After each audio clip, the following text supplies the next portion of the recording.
So my name is John Magnay. I'm the head of agriculture for Opportunity International in Africa. My role is to actually develop the agricultural finance programs across our countries in Africa, and I have been doing this for the last 11 years.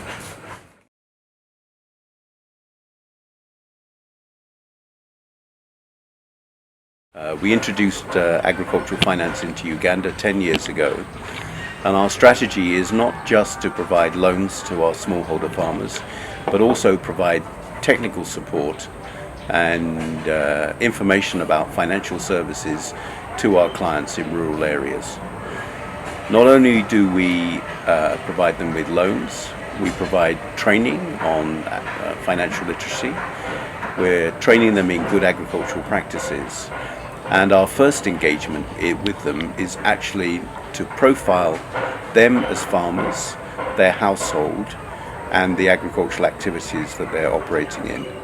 Because one thing we believe in, that smallholder farmers are not just struggling to develop their farms, they are also struggling financially to support their families on a day-to-day basis. You were talking about their profile. And the profile you're referring to is when you first start a relationship with them. But now you've got some years behind you as far as this agricultural loaning program. What are you finding is change in the profile? So when we first profile smallholder farmers across Africa, and this is not just reliant on Uganda, it also happens in the other countries across Africa.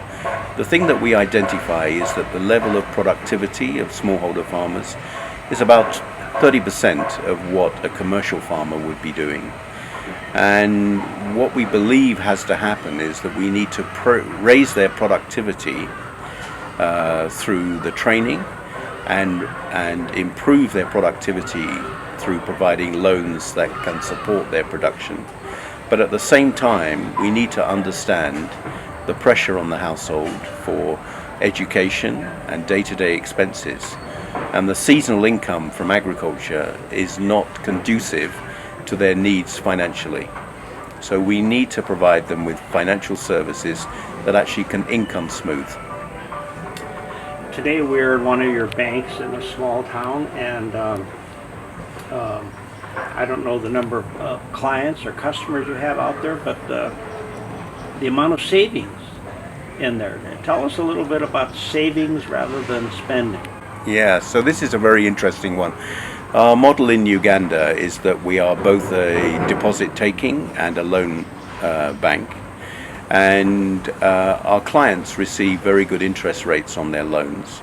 And very often the first thing that happens when we move into a community is actually we develop a savings culture with the bank. The bank we visited today was Mitiana branch. It's been open nearly 3 years. Currently its deposits are equivalent to about $1.6 million, and its loan book is about half of that. So what that actually means is we have a saving culture amongst our clients there.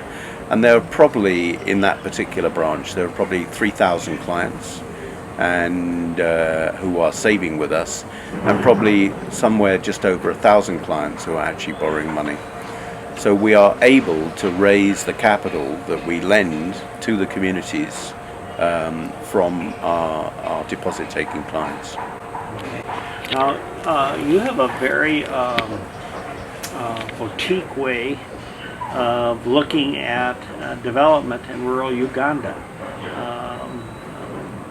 And I'm referring to how you look at engaging the whole town and keeping the money flowing throughout the whole town. Can you talk about that?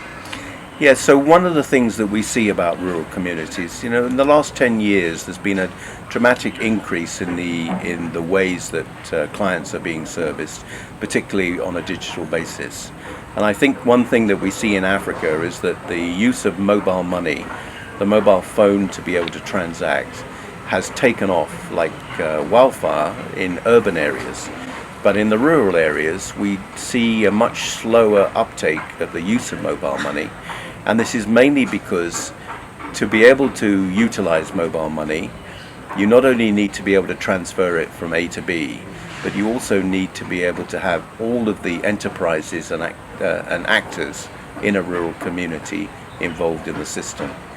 So what this means is that if you want to take a taxi ride, the taxi operator should be happy to accept mobile money. If you want to pay school fees, the school should be able to do it.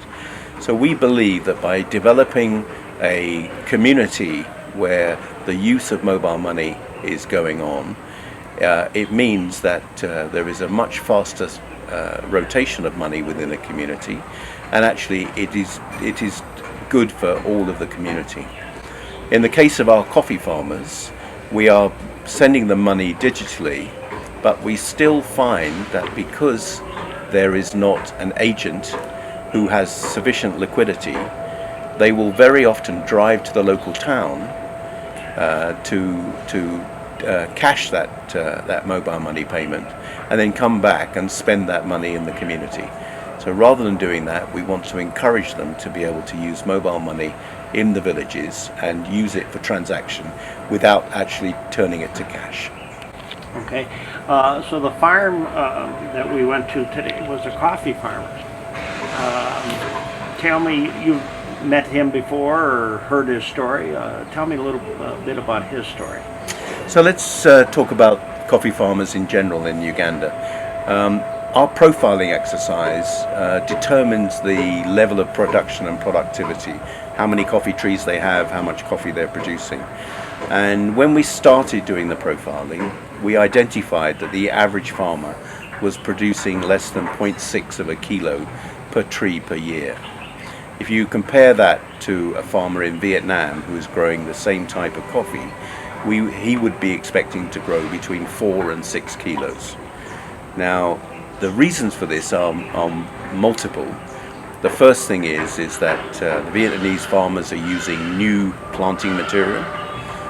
They are also optimizing their productivity in terms of pruning and mulching, and they are also using fertilizers to achieve those yields. But we believe that our coffee farmers in Uganda should increase their yields to at least 2 kilos per tree. And what we are seeing through the training that we are doing and the loans that we are providing so that they can afford to buy new seedlings and fertilizer, that their yields are starting to increase.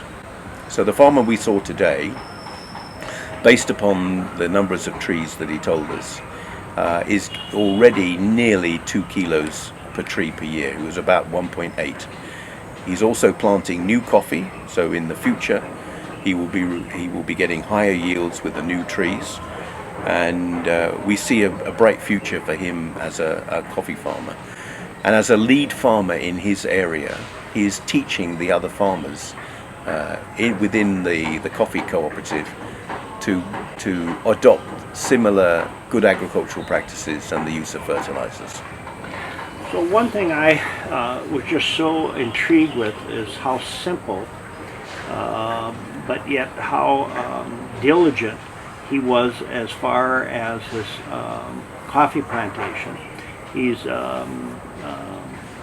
created variety within the fields, but his irrigation system, I just love that. Would you tell everybody about that? Yes, so here is a farmer who has recognized that if he can plant his new coffee trees during the dry season before the rains come and get them established, he gets much better growth during the first growing season.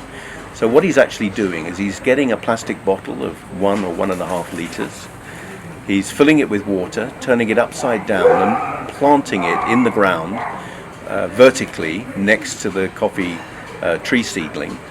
And he's actually irrigating just the root zone of that coffee plantlet. And by doing that, he's getting the plant away during the dry season, and then as soon as the rains come, he can stop doing irrigation. But he has extended the growing period for his coffee tree.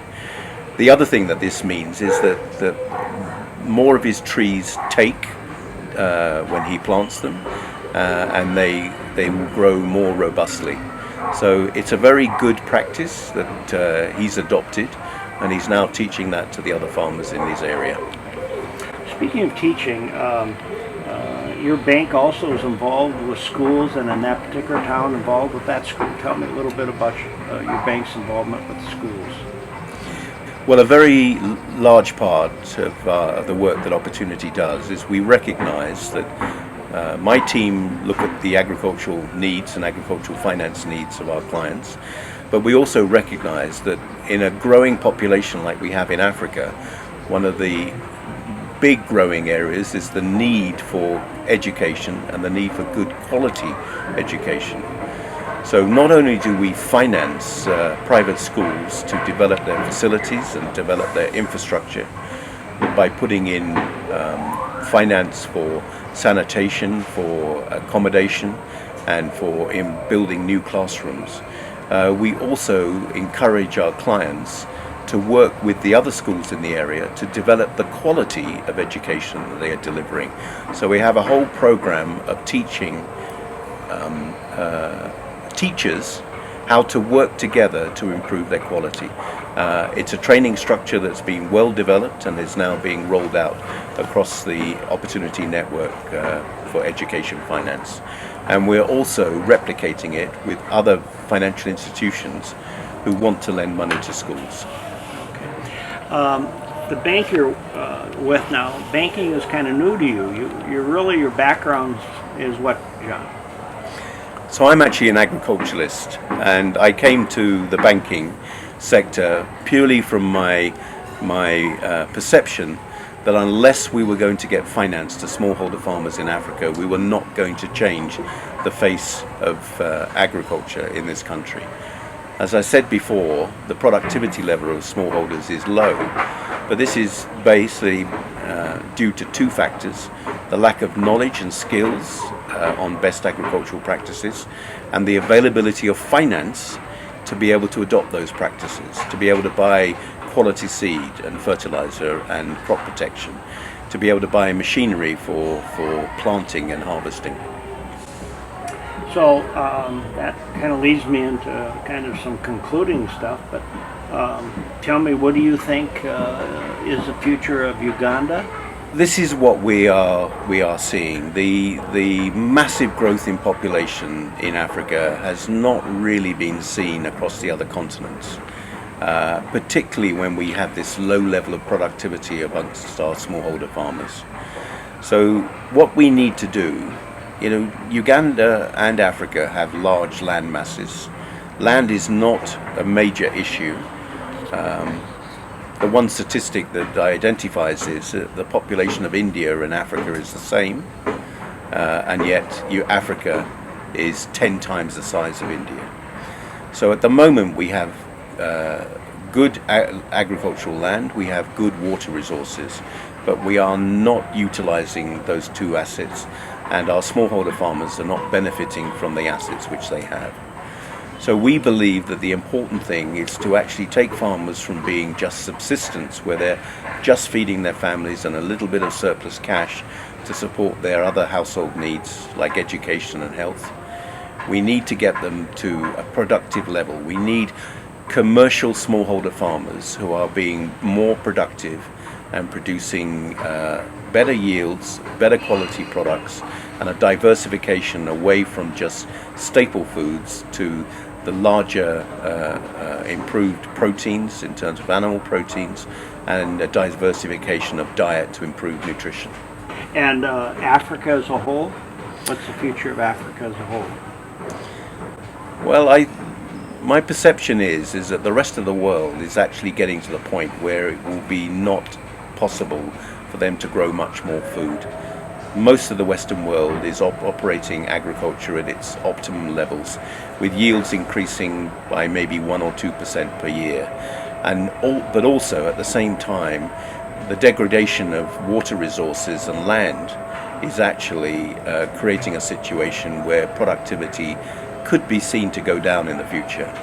And yet the global population is probably going to expand by another 2 billion in the next 20 to 25 years, with 1 billion of those people being in Africa. And we not only have to feed the extra billion in Africa, but we also have to contribute to the food demands of the other billion in the rest of the world. So I see Africa has a potential opportunity to be the food powerhouse, to feed itself and to deliver food to the other continents around the world. Okay. And water, how important is water to Uganda? So Uganda is blessed. 30% of our land mass is actually water. So groundwater is good, surface water is also good. The one thing that we do not do is we do not utilize that water optimally, particularly for things like irrigation. So in the future, I see what we need to do is to adopt good, responsible irrigation, and that will include the use of drip irrigation rather than just flood or sprinkle irrigation. And that in by itself will improve the production and the consistency of production as a counter for the impact of global climate change in Africa. And my last question, John, is about global change, weather change. Tell me how you see that.